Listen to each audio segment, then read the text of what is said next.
Hello everyone. So once again welcome to online class of SSC Telugu. ఈ రోజు నుంచి మనం ఏంటంటే పాలిటీ క్లాసెస్ అనేవి స్టార్ట్ చేయబోతున్నాం. సో ఈ వీడియో అనేది polity class number 1.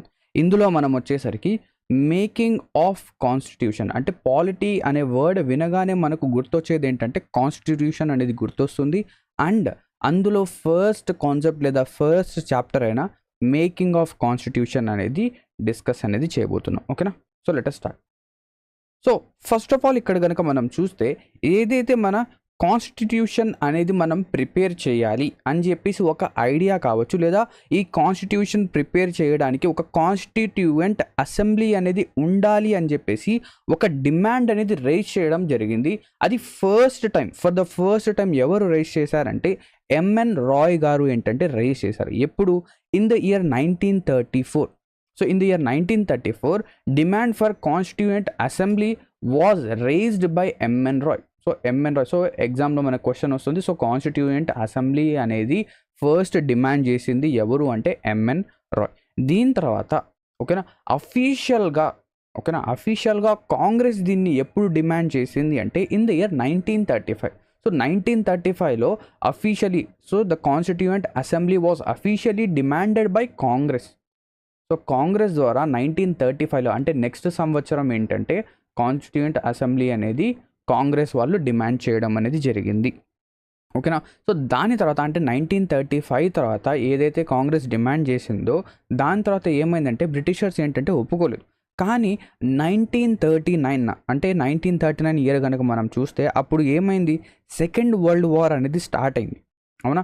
So second world war start అవ్వడం వల్ల అండ్ బ్రిటిషర్స్కి ఏంటంటే ఇండియన్స్ లేదా ఇండియన్ ఆర్మీ యొక్క హెల్ప్ అనేది చాలా చాలా అవసరం. సో దానికోసం వాళ్ళు ఏం చేశారంటే 1940 ఇన్ ద ఇయర్ 1940లో ఒక ఆఫర్ అనేది ఇచ్చారు. ఓకేనా? ఒక ఆఫర్ ఇచ్చారు. దానికి మనం పేరు ఏం పెట్టామంటే ఆగస్ట్ ఆఫర్ అనేది పెట్టడం జరిగింది. సో ఈ ఆగస్ట్ ఆఫర్లో ఏం చేశారంటే ఏదైతే మన డిమాండ్ ఏంటది, కాన్స్టిట్యూయెంట్ అసెంబ్లీ అనేది ఉండాలి. ఓకేనా? ఒక ఇండియన్స్కి కాన్స్టిట్యూయెంట్ అసెంబ్లీ అనేది ఉండాలి, ఒక కాన్స్టిట్యూషన్ అనేది ఉండాలి అని చెప్పేసి మనం ఏదైతే డిమాండ్ చేశామో అది ఇన్ ద ఇయర్ 1940లో అంటే ఆగస్ట్ ఆఫర్ ద్వారా వాళ్ళు ఏంటంటే యాక్సెప్ట్ చేయడం అనేది జరిగింది. So in the year 1940 August offer అనేది వాళ్ళు ఇవ్వడం జరిగింది. సో ఆగస్ట్ ఆఫర్లో ఏమైందంటే కాన్స్టిట్యూయెంట్ అసెంబ్లీ అనేది బ్రిటిషర్స్ యాక్సెప్ట్ అనేది చేశారు. వాళ్ళు ఏం చేశారు? యాక్సెప్ట్ చేశారు. కానీ ఈ ఏదైతే ఆగస్ట్ ఆఫర్ ఉందో దీన్ని మన ఇండియన్స్ లేదా మన కాంగ్రెస్ ఏదైతే ఉందో వాళ్ళు ఏం చేశారంటే దీన్ని రిజెక్ట్ చేశారు. రిజెక్ట్ చేశారు. ఎందుకు? ఇందులో ఏంటంటే మనం ఏదైతే డిమాండ్ చేశామో అది ఇవ్వలేదు. అండ్ దాంతోపాటు ఇక్కడ చాలా లిటిగేషన్స్ అనేవి వాళ్ళు పెట్టడం అనేది జరిగింది. ఓకేనా? చాలా లిటిగేషన్స్ అనేవి పెట్టడం జరిగింది. సో దానికోసం దీనికి అగెయిన్స్ట్గా అంటే ఈ ఆగస్ట్ ఆఫర్కి అగెయిన్స్ట్గా మన కాంగ్రెస్ సభ్యులు ఎవరైతే ఉన్నారో వాళ్ళు ఏం చేశారు, ఒక చిన్న మూమెంట్ అనేది స్టార్ట్ చేశారు. అదేంటది? ఇండివిజువల్ సత్యాగ్రహ.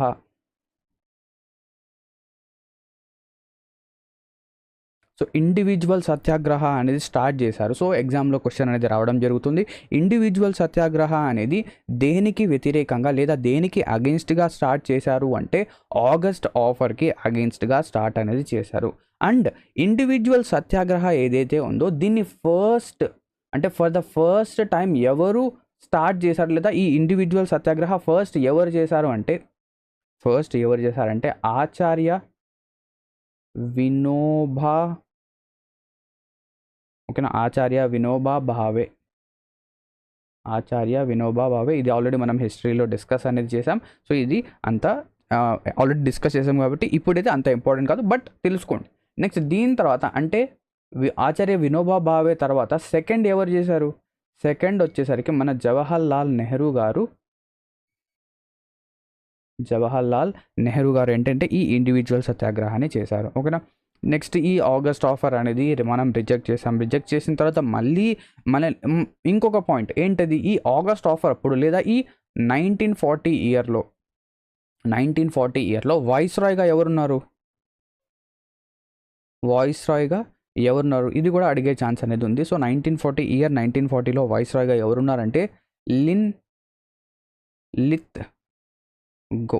సో లిన్లిత్ గో ఉన్నప్పుడు మనకు ఆగస్ట్ ఆఫర్ వచ్చింది. సో ఆగస్ట్ ఆఫర్ ఇచ్చినప్పుడు ఎవరు వైస్రాయ్గా ఉన్నారు అంటే లిన్లిత్ గో. క్లియరా? ఓకేనా. నెక్స్ట్ ఈ ఆగస్ట్ ఆఫర్ తర్వాత మళ్ళీ మనకి ఏం చేస్తారంటే ఒక మిషన్ అనేది రావడం జరుగుతుంది. ఏంటది? క్రిప్స్ మిషన్. దాని తర్వాత మనకి ఏమైంది? క్రిప్స్ మిషన్ అనేది ఇండియాకి రావడం జరుగుతుంది. ఎప్పుడు? ఏ సంవత్సరంలో? 1942లో. సో 1942లో క్రిప్స్ మిషన్ అనేది రావడం జరుగుతుంది. ఈ క్రిప్స్ మిషన్ యొక్క ఉద్దేశం ఏంటి? ఓకేనా. ఈ క్రిప్స్ మిషన్ యొక్క ఉద్దేశం వచ్చేసరికి ఈ క్రిప్స్ మిషన్ ఏం చేశారంటే ఏదైతే కాంగ్రెస్ వాళ్ళు ఇంతకుముందు డిమాండ్ చేసిన డొమినియన్ స్టేటస్, ఓకేనా, డొమినియన్ స్టేటస్ ఇండియాకి ఏంటంటే డొమినియన్ స్టేటస్ అనేది మేము ఇస్తాము అని చెప్పేసి ఈ క్రిప్స్ మిషన్లో ఏంటంటే వీళ్ళు చెప్పడం జరిగింది. కానీ ఈ క్రిప్స్ మిషన్ని మనం ఏంటంటే రిజెక్ట్ చేసాం. ఎందుకు రిజెక్ట్ చేసాం? ఎప్పుడో మేము డొమినియన్ స్టేటస్ అడిగి చాలా సంవత్సరాలు అవుతుంది. ఇప్పుడు మాకు డొమినియన్ స్టేటస్ అనేది అవసరం లేదు. మాకేం కావాలి ఇప్పుడు? వీ వాంట్ పూర్ణ స్వరాజ్. మాకేంటంటే కంప్లీట్ ఇండిపెండెన్స్ కావాలి అని చెప్పేసి ఇది రిజెక్ట్ చేయడం అనేది జరుగుతుంది. So the క్రిప్స్ machine was rejected. దీన్ని రిజెక్ట్ చేయడం జరుగుతుంది. అండ్ దాని తర్వాత వెంటనే ఇన్ ది ఇయర్ 1942లోనే మనకేంటంటే ఒక మోస్ట్ ఇంపార్టెంట్ ఈవెంట్ అనేది లేదా మూమెంట్ అనేది స్టార్ట్ చేస్తారు. ఏంటది? Quit India movement. ఏంటి? Quit India movement. So quit India movement అనేది వీళ్ళు స్టార్ట్ చేయడం అనేది జరుగుతుంది. సో ఇక్కడ క్వశ్చన్స్ ఏ విధంగా ఫామ్ అవుతాయంటే క్విట్ ఇండియా మూమెంట్ అనేది దేనికి వ్యతిరేకంగా లేదా ఏ మిషన్ తర్వాత మనకేంటంటే రావడం జరిగిందంటే క్రిప్స్ మిషన్. క్రిప్స్ మిషన్లో బ్రిటిషర్స్ ఏం యాక్సెప్ట్ చేశారు అంటే they have accepted dominion status for India. ఇండియాకి డొమినియన్ స్టేటస్ అనేది వాళ్ళు యాక్సెప్ట్ చేయడం అనేది జరిగింది. క్లియరా? నెక్స్ట్ దాని తర్వాత ఓకేనా, దాని తర్వాత అంటే 1942లో క్విట్ ఇండియా మిషన్ జరిగింది. క్విట్ ఇండియా మూమెంట్ రావడం జరిగింది. చాలా మనకేంటంటే చాలా ఆందోళనలు జరుగుతాయి, అవన్నీ జరుగుతాయి. దాని తర్వాత నెక్స్ట్ మనకు వచ్చేది ఏంటంటే పాలిటీ పర్స్పెక్టివ్లో ఇంపార్టెంట్ ఏంటంటే 1946లో ఓకేనా, ఇన్ ద ఇయర్ 1946లో ఒక ప్లాన్ అనేది వీళ్ళు ఇవ్వడం జరుగుతుంది బ్రిటిషర్స్. ఏంటది అంటే క్యాబినెట్ మిషన్ ప్లాన్. సో ఇక్కడ చూడండి, క్యాబినెట్ మిషన్ ప్లాన్ ఏంటంటే ఇవ్వడం అనేది జరుగుతుంది. ఈ క్యాబినెట్ మిషన్ ప్లాన్ వాళ్ళు ఏం చేస్తారంటే ఏదైతే మన డిమాండ్ ఏంటది కాన్స్టిట్యూయెంట్ అసెంబ్లీ యొక్క డిమాండ్ ఉంది కదా, కాన్స్టిట్యూయెంట్ అసెంబ్లీ, ఈ కాన్స్టిట్యూయెంట్ అసెంబ్లీ యొక్క డిమాండ్ని వీళ్ళు ఏంటంటే ఒప్పుకుంటారు. వీళ్ళు ఏం చేస్తారు? ఒప్పుకుంటారు. సో ఈ క్యాబినెట్ మిషన్ ప్లాన్లో వచ్చేసరికి 3 మెంబర్స్ ఉంటారు. ఎవరది? First of all first member ఏవి అలెగ్జాండర్. ఓకేనా, ఏవి అలెగ్జాండర్. నెక్స్ట్ సెకండ్ వన్ మన ఏదైతే ఇంతకుముందు వచ్చిన క్రిప్స్ మిషన్కి హెడ్ ఎవరైతే ఉన్నాడో ఆయన ఎవరది? Stanford Cripps. దాని తర్వాత third one is Pethick Lawrence. So వీళ్ళు 3 ఏంటంటే మెంబర్స్గా ఉండడం అనేది జరుగుతుంది. క్లియరా? ఓకేనా. కానీ ఇక్కడ మనం గుర్తుపెట్టుకోవాల్సిన పాయింట్ ఏంటంటే ఈ క్యాబినెట్ మిషన్ ప్లాన్లో వచ్చేసరికి ఇది ఇక్కడ ఏం జరిగిందంటే ముస్లిమ్స్ ఏంటంటే దీనికి ఎవరైతే మన ముస్లిం లీగ్ పార్టీ ఉందో వాళ్ళు ఏంటంటే ఈ ప్లాన్కి విరుద్ధంగా ఉంటారు. ఎందుకు? It rejected the demand of Pakistan. It rejected the demand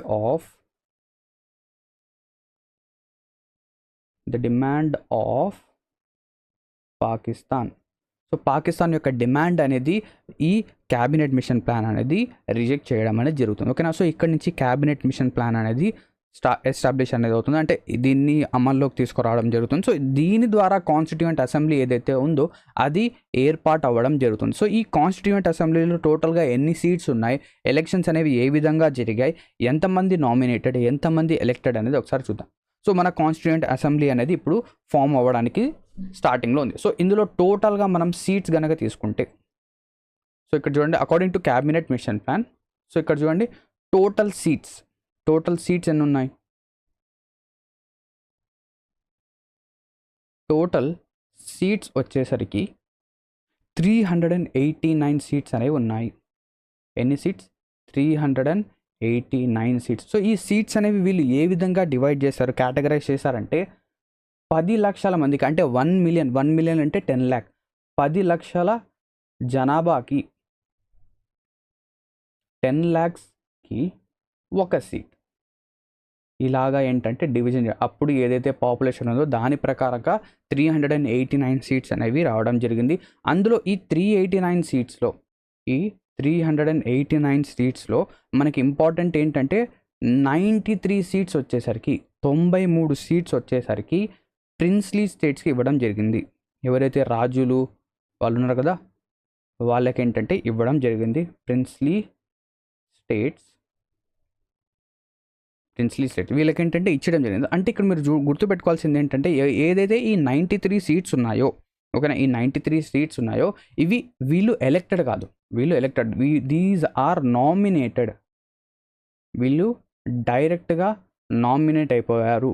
ఎటువంటి ఎలక్షన్ అనేది ఇక్కడ జరగలేదు. కానీ ఎలక్షన్ జరిగింది ఎన్ని సీట్ల కంటే 296 సీట్లకి ఏంటంటే ఎలక్షన్స్ జరిగాయి. దీన్నే మనం ఏమంటామంటే బ్రిటిష్ ఇండియాకి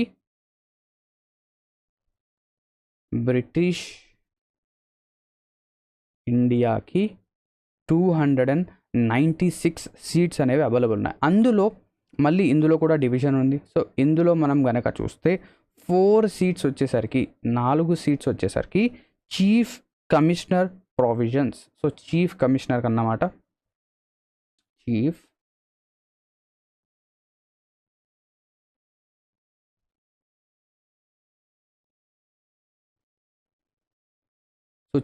కమిషనర్ ప్రొవిజన్స్కి ఏంటంటే 4 సీట్స్ అనేవి రిజర్వ్ చేశారు. దాని తర్వాత మిగిలిన ఏవైతే సీట్స్ ఉన్నాయో ఎన్ని 292 సీట్స్ 292 సీట్స్ ఏవైతే ఉన్నాయో అవి దేనికంటే గవర్నర్ ప్రావిన్సెస్.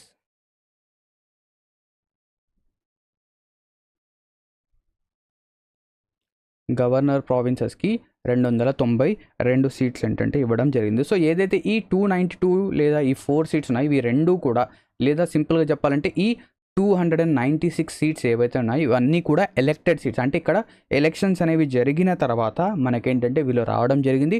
అప్పట్లో ఎలక్షన్స్ అనేవి డైరెక్ట్గా జరిగేవా అంటే కాదు, ఇండైరెక్ట్గా జరిగేవి. సో ఇండైరెక్ట్ ఎలక్షన్ అని చెప్పొచ్చు. ఇక్కడ మనకేంటంటే ఎగ్జామినేషన్లో ఒక క్వశ్చన్ అనేది రావచ్చు. ఏం రావచ్చు? కాన్స్టిట్యూషన్ అసెంబ్లీ అనేది ఏదైతే మన కాన్స్టిట్యూయెంట్ అసెంబ్లీ అనేది పార్ట్లీ ఎలక్టెడా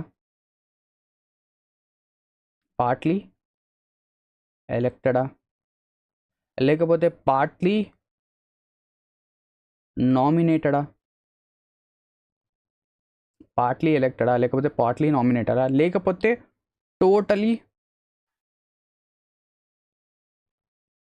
టోటలీ ఎలక్టెడా? ఓకేనా, మన కాన్స్టిట్యూషన్ అసెంబ్లీ ఏ విధంగా ఉంది ఇక్కడ మనం కనుక చూస్తే ఇక్కడ పార్ట్లీ నామినేటెడ్ మెంబర్స్ ఉన్నారు, పార్ట్లీ ఎలక్టెడ్ మెంబర్స్ ఉన్నారు. అలాగని చెప్పేసి అందరూ కూడా ఎలక్టెడ్ కాదు. సో టోటలీ ఎలక్టెడ్ కాదు. అంటే ఇక్కడ స్టేట్మెంట్ 1 అండ్ స్టేట్మెంట్ 2 రెండు కరెక్ట్, కానీ స్టేట్మెంట్ 3 ఏదైతే ఉందో అది తప్పు. అదేవిధంగా ఒకవేళ నేను స్టేట్మెంట్ 4 ఇచ్చాను అనుకోండి, టోటలీ నామినేటెడ్, అది కూడా తప్పు అవుతుంది. అంటే ఇక్కడ మన కాన్స్టిట్యూయెంట్ అసెంబ్లీ అనేది partly elected and partly nominated. క్లియరా? ఓకేనా. నెక్స్ట్, ఈ ఎలక్షన్స్ అనేవి ఇండైరెక్ట్ ఎలక్షన్స్గా జరిగాయి. అండ్ దాంతోపాటు ఈ ఎలక్షన్స్ ఏవైతే ఉన్నాయో అవి మేజర్గా ఏంటంటే 3 కమ్యూనిటీస్ మధ్య జరిగాయి. 3 కమ్యూనిటీస్.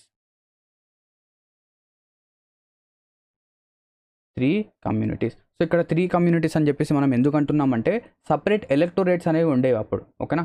సో అందులో ముస్లిం ఎలక్టోరేట్స్, దీని తర్వాత సిక్ ఎలక్టోరేట్స్ ఉండేవి. ముస్లిం ఎలక్టరేట్, సిక్ ఎలక్టరేట్, అండ్ దీని తర్వాత ఏదైతే మిగిలినవన్నీ కూడా జనరల్ కిందకి వచ్చేస్తాయి. ఇలా 3 కమ్యూనిటీస్ ద్వారా మనకేంటంటే ఎలక్షన్స్ అనేవి జరిగాయి. నెక్స్ట్, ఈ ఎలక్షన్స్ అనేవి ఎప్పుడు జరిగాయి, ఏ సంవత్సరంలో లేదా ఏ నెలలో జరిగాయి అంటే elections were conducted on July to August, లేదా జూలై నుంచి ఆగస్ట్ మధ్యలో 1946లో ఫస్ట్ ఎలక్షన్స్ అనేవి మనకు కండక్ట్ చేయడం జరిగింది. దేనికోసం? ఈ కాన్స్టిట్యూయెంట్ అసెంబ్లీ కోసం. ఇందులో మెజారిటీ అంటే మేజర్ సీట్స్ ఏవైతే ఉన్నాయో అవి ఎవరికి వచ్చాయంటే ఆబ్వియస్లీ ఇండియన్ నేషనల్ కాంగ్రెస్ పార్టీకి ఏంటంటే రావడం జరిగింది. ఇండియన్ నేషనల్ కాంగ్రెస్కి మెజారిటీ వచ్చింది. ఎన్ని సీట్స్ ఇక్కడ? 208 సీట్స్, 208 సీట్లు ఏంటంటే ఐఎన్సీకి రావడం జరిగింది. నెక్స్ట్, మైనారిటీ అంటే తక్కువ సీట్స్ ఎవరికి వచ్చాయంటే ముస్లిం లీగ్కి ఏంటంటే రావడం జరిగింది. ఎన్ని సీట్స్ ముస్లిం లీగ్కి? 73 సీట్స్ మాత్రమే, ఓన్లీ 73 సీట్స్ రావడం జరిగింది. అండ్ దాంతోపాటు ఎవరైతే ఇండివిజువల్ క్యాండిడేట్స్ పార్టిసిపేట్ చేశారో వాళ్ళకి మిగిలిన 15 సీట్స్ అంటే రావడం జరిగింది. 15 సీట్లు ఏంటంటే వాళ్ళకు రావడం అనేది జరిగింది. ఎప్పుడైతే ముస్లిం లీగ్ వాళ్ళకి ఈ 73 సీట్స్ వచ్చాయో వీళ్ళకి అర్థమైపోయింది మనం ఇప్పుడు ఇక్కడ గెలవలేము, ఇక్కడ ఓడిపోయాము అని చెప్పేసి. వీళ్ళు ఏం చేశారు, ఎప్పుడైతే రిజల్ట్ వచ్చిందో రిజల్ట్ వచ్చిన తర్వాత వీళ్ళు ఏం చేశారంటే డైరెక్ట్ యాక్షన్ అనేది, ఓకేనా, డైరెక్ట్ యాక్షన్ ప్లాన్ అని చెప్పేసి ఒకటి లాంచ్ చేయడం అయితే జరిగింది. అందులో ఏం చేశారంటే పాకిస్తాన్ కోసం డిమాండ్ అనేది చేయడం అనేది జరిగింది. క్లియరా? నెక్స్ట్ ఎప్పుడైతే ముస్లిం లీగ్ వాళ్ళకి అర్థమైపోయిందో ఏదైతే మనం ఇక్కడ గెలవలేమని చెప్పేసి వీళ్ళు ఏం చేశారు, దే హ్యావ్ బాయ్కాటెడ్. వాళ్ళు ఏం చేశారంటే అది కాన్స్టిట్యూయెంట్ అసెంబ్లీని బాయ్కాట్ చేశారు. ఎప్పుడైతే వీళ్ళు బాయ్కాట్ అనేది చేశారో ఏవైతే రిమైనింగ్ సీట్స్ ఉన్నాయో అంటే 299 సీట్స్ ఉంటాయి టోటల్గా, 299 సీట్స్. ఈ 299 సీట్స్తో మనకేంటంటే కాన్స్టిట్యూయెంట్ అసెంబ్లీ అనేది ఫామ్ అవుతుంది. ఇది ఎరేజ్ అయిపోయింది, ఓకేనా. నేనేంటంటే మళ్ళీ రాసి మీకు ఏంటంటే పంపిస్తాను. క్లియర్? నెక్స్ట్ సో టోటల్గా మనం కనుక చూస్తే 299 సీట్స్కి ఏంటంటే కాన్స్టిట్యూయెంట్ అసెంబ్లీ అనేది స్టార్ట్ అవ్వడం అనేది జరుగుతుంది. క్లియరా? సో అందులో మనం కనుక చూస్తే ఈ 299 సీట్స్కి ఫస్ట్ మీటింగ్ అంటే ఈ కాన్స్టిట్యూయెంట్ అసెంబ్లీ యొక్క ఫస్ట్ మీటింగ్ అనేది ఎప్పుడు జరుగుతుంది, ఇక్కడ చూస్తే ఈ కాన్స్టిట్యూయెంట్ అసెంబ్లీ యొక్క ఫస్ట్ మీటింగ్ అనేది 9th of December 1946న 9th December 1946న మనకేంటంటే ఈ first meeting of constituent assembly అనేది జరుగుతుంది. ఇందులో ఎంతమంది పార్టిసిపేట్ చేశారు, ఇందులో ఈ కాన్స్టిట్యూయెంట్ అసెంబ్లీలో ఎంతమంది పార్టిసిపేట్ చేశారంటే 211 మెంబర్స్. 211 మెంబర్స్ ఏంటంటే ఇందులో పార్టిసిపేట్ అనేది చేయడం జరిగింది, 211 మెంబర్స్. సో దాని తర్వాత ఓకేనా 9th of December ఇది ఫస్ట్ మీటింగ్ జరిగింది. దాని తర్వాత నెక్స్ట్ మీటింగ్ వచ్చేసరికి మనకు 13th of Decemberన జరిగింది. 13th December 1946న జరిగింది. సో ఈ డేట్ అనేది మనకు ఎందుకు ఇంపార్టెంట్ అంటే ఈ డేట్ అంటే ఈ రోజు ఏం చేశారంటే Nehru moved objective resolution. So మన నెహ్రూ గారు ఏం చేస్తారు ఇక్కడ,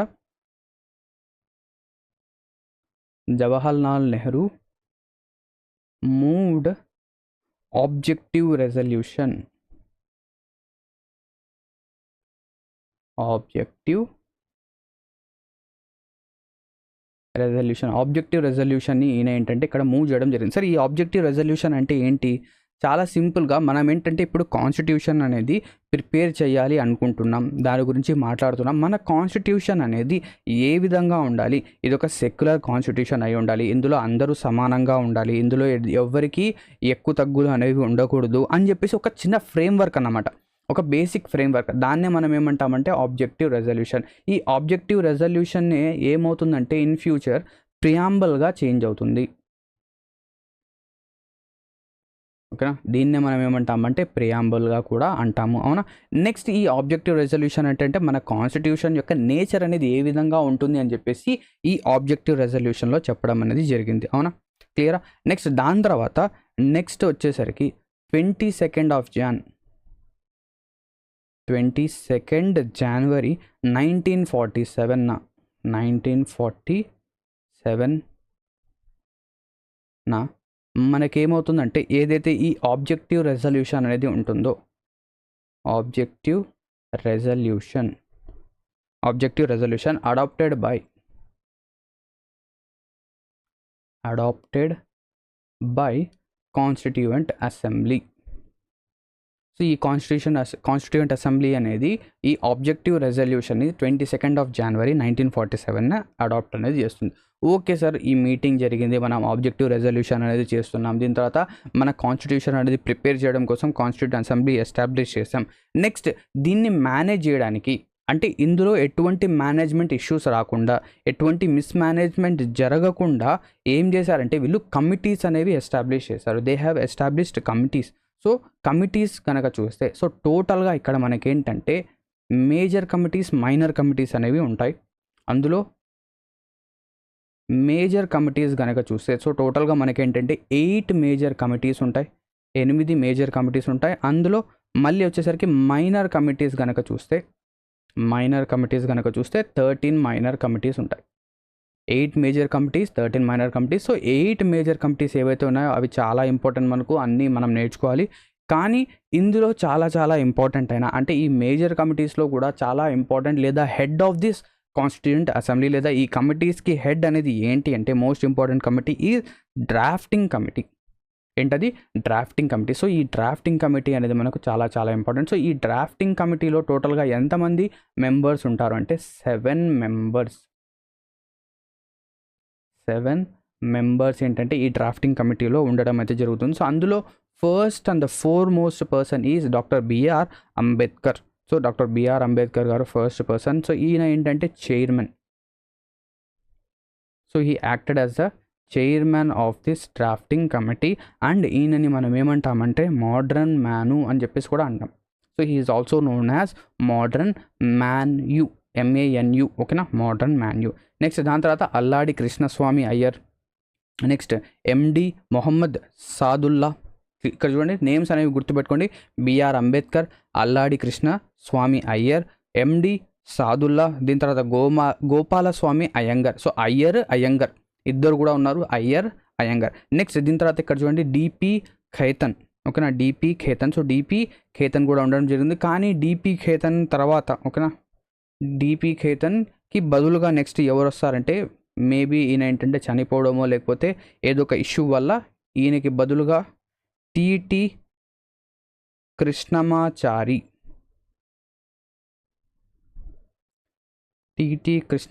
ఏంటంటే రావడం జరుగుతుంది. నెక్స్ట్ దాని తర్వాత BL Mitter. So BL Mitter కూడా సేమ్ ఇదే సిచ్యువేషన్ జరుగుతుంది, ఓకేనా, ఏదర్ అదో ఇదో, ఓకేనా, చనిపోవడమో లేకపోతే అటెండ్ చేయలేకపోవడమో జరగడం వల్ల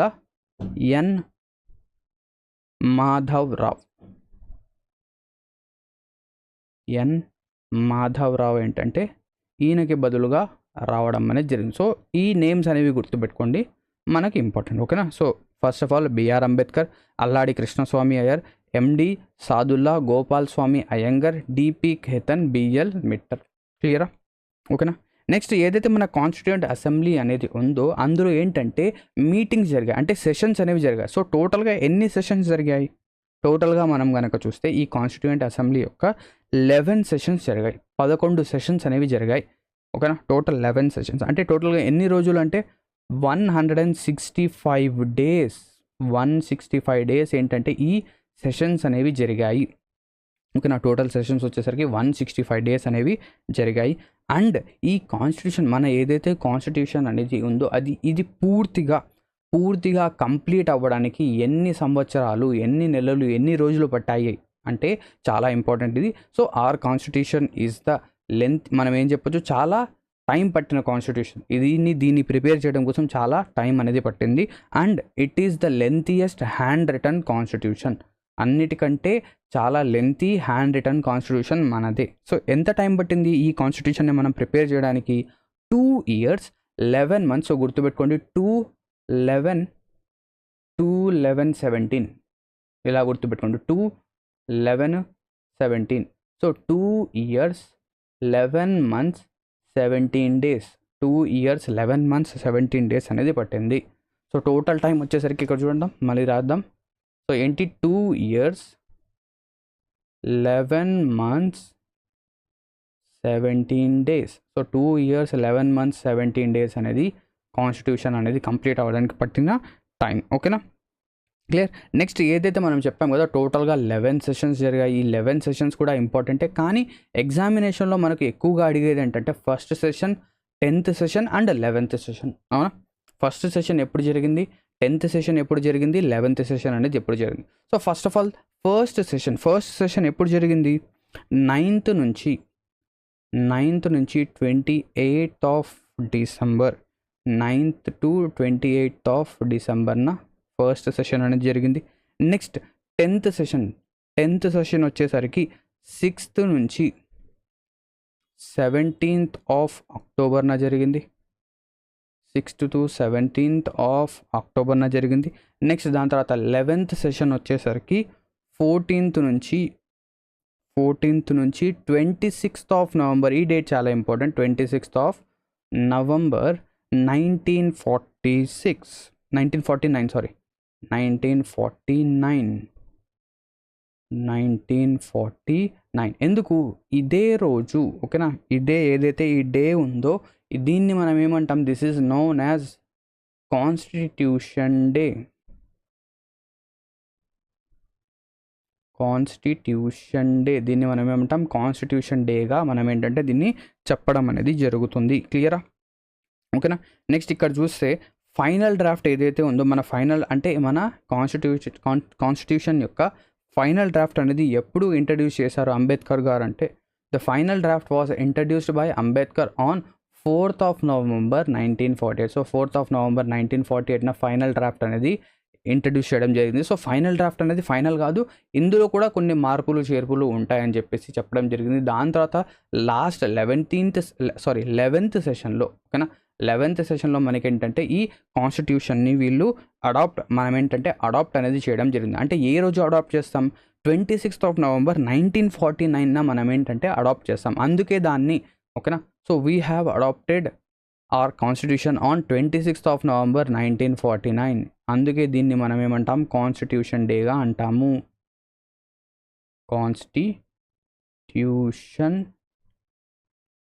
డే అంటే ఇక్కడ నుంచి అంటే ఈ రోజు నుంచి మన కాన్స్టిట్యూషన్ మన ఇండియాకి ఒక కాన్స్టిట్యూషన్ అనేది ఉంది అని చెప్పేసి ఈరోజు మనం ఏం చేస్తామంటే అడాప్ట్ చేస్తాం. కానీ అడాప్ట్ చేసిన వెంటనే మనం ఏంటంటే దాన్ని ఎన్ఫోర్స్ చేయలేదు, దాన్ని మనం ఏంటంటే ఆచరణలోకి తీసుకొని రాలేదు. ఏం చేసాం? కొన్ని రోజులు గ్యాప్ ఇచ్చాం. ఎందుకంటే దాని వెనుక కూడా రీజన్ ఉంది. సో అడాప్ట్ చేసిన వెంటనే మనం ఏంటంటే ఇది చేయలేదు. ఎన్ఫోర్స్ చేసింది ఎప్పుడు? We have enforced our constitution on 26th January 1950. అంటే ఇక్కడ చూడండి డిసెంబర్ జనవరి అంటే 2 months మనం వెయిట్ చేసాం. ఎందుకు వెయిట్ చేసాం? దీని వెనుక రీజన్ ఉండాలి కదా. అడాప్ట్ చేసిన రోజే మనం దీన్ని ఎన్ఫోర్స్ చేయొచ్చు, కానీ మనం ఎన్ఫోర్స్ చేయలేదు. ఎందుకు ఎన్ఫోర్స్ చేయలేదు అంటే 26th January అనేది మనకు చాలా ఇంపార్టెంట్. ఎందుకంటే దీన్ని ఈరోజు మనం ఎందుకు ఎన్ఫోర్స్ చేస్తామంటే 26th January 1930 ఈరోజు మనం ఏమంటామంటే మనం ఏం చేసామంటే ఈరోజు పూర్ణ స్వరాజ్ డేగా సెలబ్రేట్ చేస్తాం. పూర్ణ స్వరాజ్ డే అంటే ఈరోజు కాంగ్రెస్ వాళ్ళు బయటికి వచ్చేసరికి పబ్లిక్లో వచ్చేసరికి ఏం అనౌన్స్ చేశారంటే ఇక నుంచి ఇండియాకి ఇండిపెండెన్స్ వచ్చేసింది అని చెప్పేసి అనౌన్స్ చేయడం జరిగింది. ఎందుకు అనౌన్స్ చేశారు అలాగా అంటే దీనికంటే ముందు జరిగిన అంటే 19th December 1929 ఏదైతే లాహోర్ సెషన్ అనేది జరిగిందో ఆ లాహోర్ సెషన్లో ఏం చేశారంటే మన ఇండియాకి ఇక పూర్ణ స్వరాజ్ అనేది కావాలి అని చెప్పేసి డిసైడ్ చేశారు.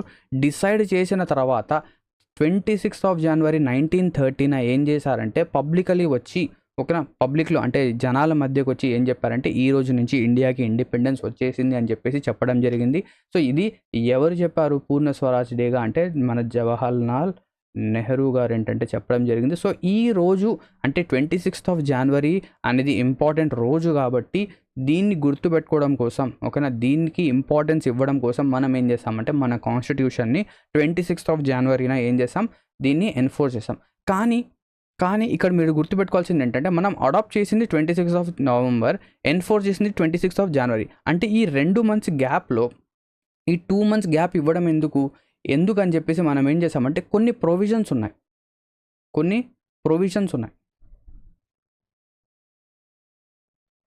ప్రొవిజన్స్ అంటే మన కంట్రీని మేనేజ్ చేయడానికి చాలా చాలా ఇంపార్టెంట్ ఏవైతే ప్రొవిజన్స్ ఉన్నాయో వాటిని వాటిని యాక్సెప్ట్ చేసేసారు. సో అదే రోజు అంటే ఎప్పుడైతే మనం అడాప్ట్ చేసామో కొన్ని ప్రొవిజన్స్ మనం ఆల్రెడీ యాక్సెప్ట్ చేసేసాం. Some provisions like citizenship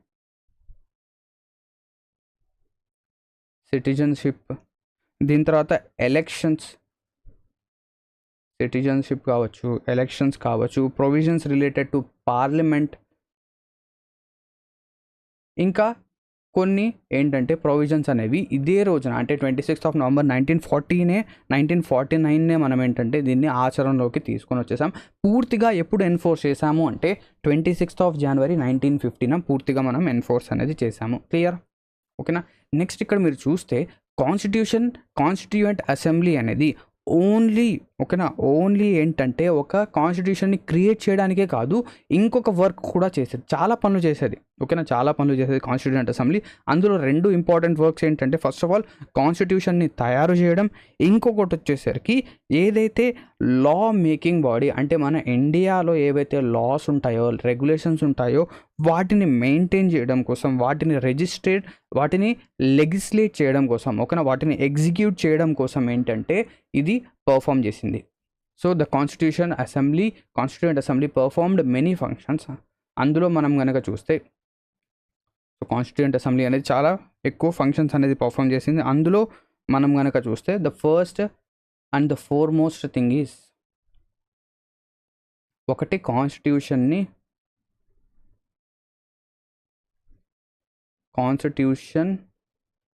maker, ఒకటి వచ్చేసరికి కాన్స్టిట్యూషన్ మేకర్, ఇంకొకటి వచ్చేసరికి లా మేకింగ్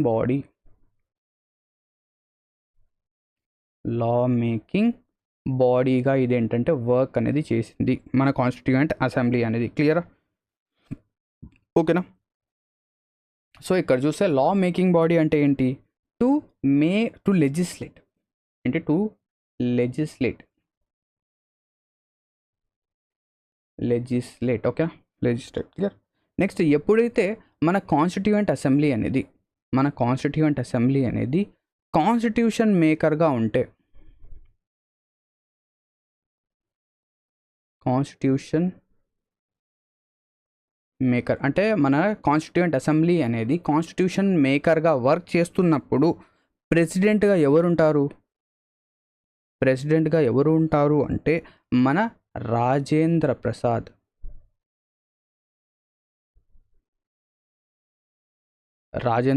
గారు ఏంటంటే ప్రెసిడెంట్గా ఉంటారు.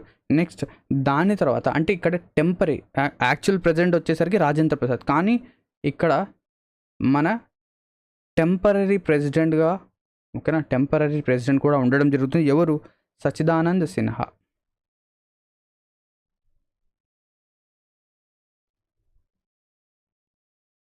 ఎందుకు ఇలా చేస్తారు అంటే ఇక్కడ మన కాన్స్టిట్యూషన్ అసెంబ్లీ యొక్క ఫస్ట్ మీటింగ్ అనేది జరిగేటప్పుడు ఎలక్షన్స్ అనేవి జరిపించాలి. అంటే ఎలక్షన్స్ జరిపించాలంటే ఎవరో ఒక ప్రెసిడెంట్ అనేది ఉండాలి, ఓకేనా, ఒక టెంపరీ ప్రెసిడెంట్గా ఉండాలి. సో ఈ టెంపరీ ప్రెసిడెంట్ అనేది ఎవరిని తీసుకోవాలి అని చెప్పేసి మనం ఏం చేసామంటే ఫ్రెంచ్ ఎలక్షన్స్లో ఏం చేస్తారంటే వాళ్ళు, అంటే ఫ్రెంచ్ ప్రాక్టీస్లో ఏం చేస్తారంటే ఎవరైతే మెంబర్స్ ఉన్నారో, ఓకేనా, అందులో ఎవరైతే ఓల్డెస్ట్ పర్సన్ ఉంటారో, అంటే ఎవరికైతే ఏజ్ అనేది ఎక్కువగా ఉంటుందో వాళ్ళని ఏం చేస్తారంటే టెంపరీ ప్రెసిడెంట్గా నియమించి అక్కడి నుంచి వాళ్ళు ఎలక్షన్స్ అనేవి కండక్ట్ చేసిన తర్వాత ఎవరైతే గెలుస్తారో వాళ్ళని ఏంటంటే పర్మనెంట్ ప్రెసిడెంట్గా ఏంటంటే వాళ్ళు నామినేట్ అనేది చేస్తారు. ఓకేనా, క్లియర్. టెంపరీ ప్రెసిడెంట్ వచ్చేసరికి రాజేంద్ర ప్రసాద్, టెంపరీ ప్రెసిడెంట్ వచ్చేసరికి సచ్చిదానంద్ సిన్హా.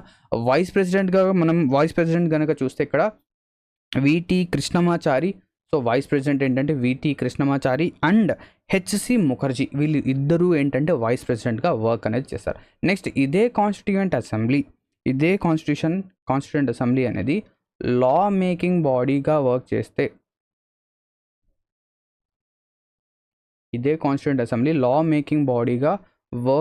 పని చేస్తే దీనికి ప్రెసిడెంట్గా ఎవరుంటారంటే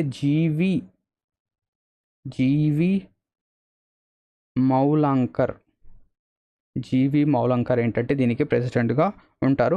and he is also the first speaker of Lok Sabha. అవునా, క్లియరా? ఓకే. నెక్స్ట్ కనుక మనం చూస్తే ఇక్కడ చూడండి, మన కాన్స్టిట్యూయెంట్ అసెంబ్లీకి లీగల్ అండ్ కాన్స్టిట్యూషనల్ అడ్వైజర్గా ఎవరు వర్క్ చేస్తారు, కొన్ని ఫ్యాక్ట్స్. లీగల్ అండ్ కాన్స్టిట్యూషనల్ అడ్వైజర్గా ఎవరు వర్క్ చేస్తారంటే బిఎన్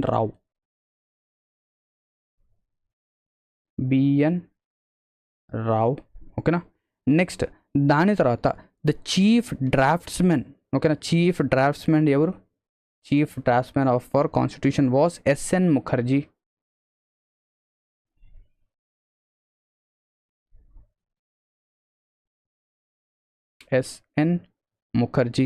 నెక్స్ట్ మన ఏదైతే కాన్స్టిట్యూషన్ అనేది ఉందో దాన్ని ఏం చేశారంటే వాళ్ళ చేతులతో రాయడం జరిగింది, అంటే క్యాలిగ్రఫీ దాన్ని ఏంటంటే రాయడం జరిగింది. So hand written constitution are calligraphy చేసింది ఎవరు?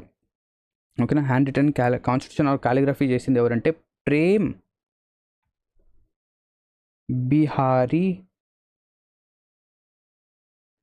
బిహారీ నారాయణ్ రాయజాదా. ప్రేమ్ బిహారీ నారాయణ్ రాయజాదా ఈయన ఏంటంటే రాయడం జరిగింది. అదే హిందీ అయితే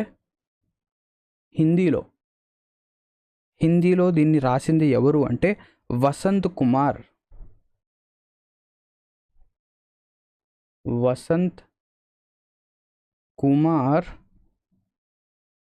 వైద్య. సో ఏదైనా స్పెల్లింగ్స్ మేబీ అటు ఇటు అయి ఉండొచ్చు, కొంచెం మేనేజ్ అనేది చేయాలి. ఓకేనా, నెక్స్ట్ ఇదే కాన్స్టిట్యూషన్ని, ఓకేనా, ఏమైనా ఏదైతే ఇదే కాన్స్టిట్యూషన్ ఉందో దీన్ని ఎవరు డెకరేట్ చేశారు అంటే, దీన్ని డెకరేట్ చేయడం అంటే చాలా అందంగా రాయడం అలా అన్నమాట. దీన్ని డెకరేట్ చేసింది ఎవరు అంటే నందలాల్ బోస్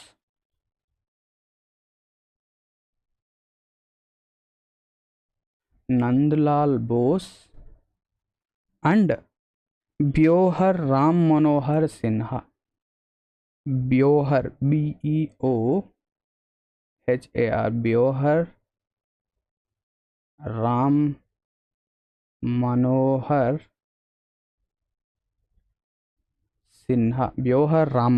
సిన్హా ఏంటి వీళ్ళు ఏంటంటే డెకరేట్ చేయడం జరిగింది. ఓకేనా, దాంతోపాటు మన కాన్స్టిట్యూంట్ అసెంబ్లీ అనేది మల్టిపుల్ ఇంకా అదర్ ఫంక్షన్స్ కూడా చేశాయి. అందులో ఇంపార్టెంట్ ఏంటంటే, సో ఇక్కడ చూడండి డెకరేట్ చేసింది నందలాల్ బోస్ అండ్ బ్యోహర్ రామ్ మనోహర్.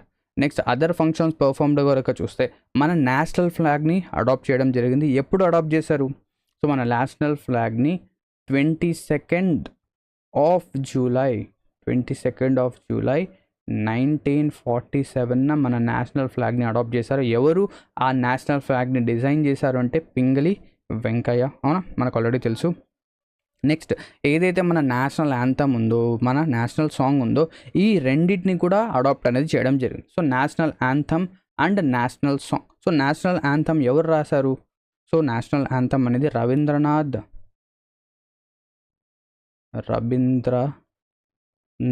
ఠాగూర్ గారు రాయడం జరిగింది. మన national song Bankim Chandra Chatterjee.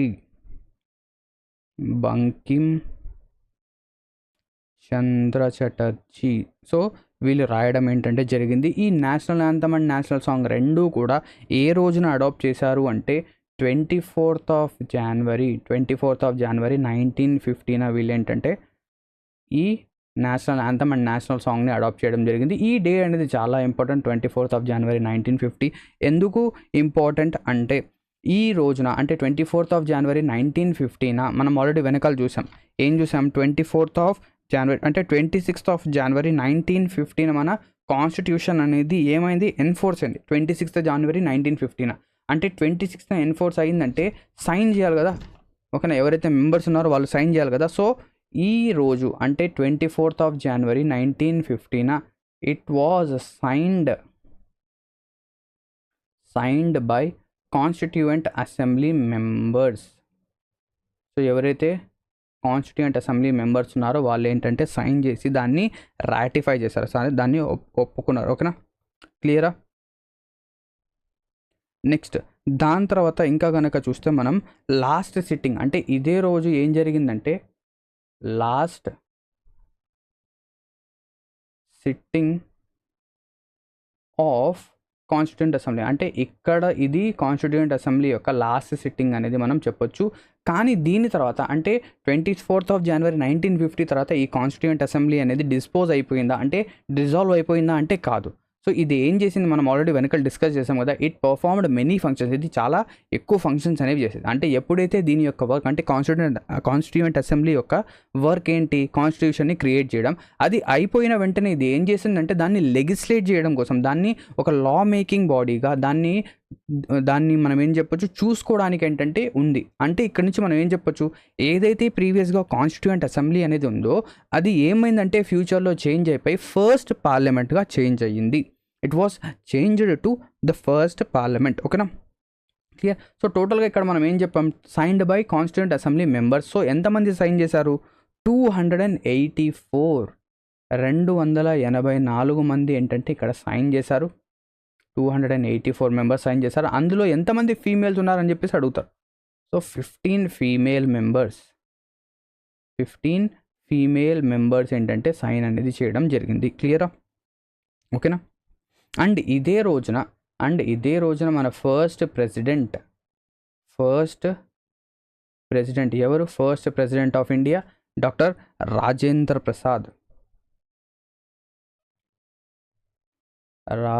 Prasad was elected. So ఎందుకంటే ఆల్రెడీ రాజేంద్ర ప్రసాద్ గారు కాన్స్టిట్యూయెంట్ అసెంబ్లీకి ప్రెసిడెంట్గా ఉన్నారు కాబట్టి ఆయన్నే మనం ఏం చేసామంటే ఇండియాకి ప్రెసిడెంట్గా మనం ఎలెక్ట్ అనేది చేసాం. ఓకేనా, క్లియర్. నెక్స్ట్ తర్వాత మనకు వచ్చేసరికి కామన్వెల్త్ మెంబర్షిప్ యొక్క రాటిఫికేషన్ కూడా ఇదే రోజున మనకు లభించడం జరిగింది. ఓకేనా, ఇదే రోజు మనకు లభించడం జరిగింది. సో ఇది మన కాన్స్టిట్యూయెంట్ అసెంబ్లీ, ఏదైతే కాన్స్టిట్యూయెంట్ అసెంబ్లీ ఉందో దాని యొక్క కొంచెం డీటెయిల్స్ లేదా మేకింగ్ ఆఫ్ కాన్స్టిట్యూషన్ యొక్క ఫస్ట్ స్టెప్ అనేది ఇది. దీని తర్వాత ఏదైతే ఈ మేకింగ్ ఆఫ్ కాన్స్టిట్యూషన్ పైన మనకేంటంటే క్వశ్చన్స్ ఏ విధంగా వస్తాయి అనేది చూద్దాం. అండ్ దాంతోపాటు ఆ క్వశ్చన్స్ ద్వారా ఇంకా కొన్ని కాన్సెప్ట్స్ అండ్ ఇంకా కొన్ని ఏవైతే ఇంపార్టెంట్ పాయింట్స్ ఉన్నాయో అవి ఏంటంటే మనం తెలుసుకుందాం. ఓకే, ఇవి మనం నెక్స్ట్ వీడియోలో చేద్దాం. ఇక్కడతో మనం ఏం చేద్దామంటే ఈ వీడియోని ఎండ్ చేద్దాం. Thank you very much for watching this video. I hope that మీకేంటంటే ఈ వీడియో అనేది బాగా అర్థమై ఉంటుంది అనుకుంటున్నాను. So thank you very much. Have a great day ahead.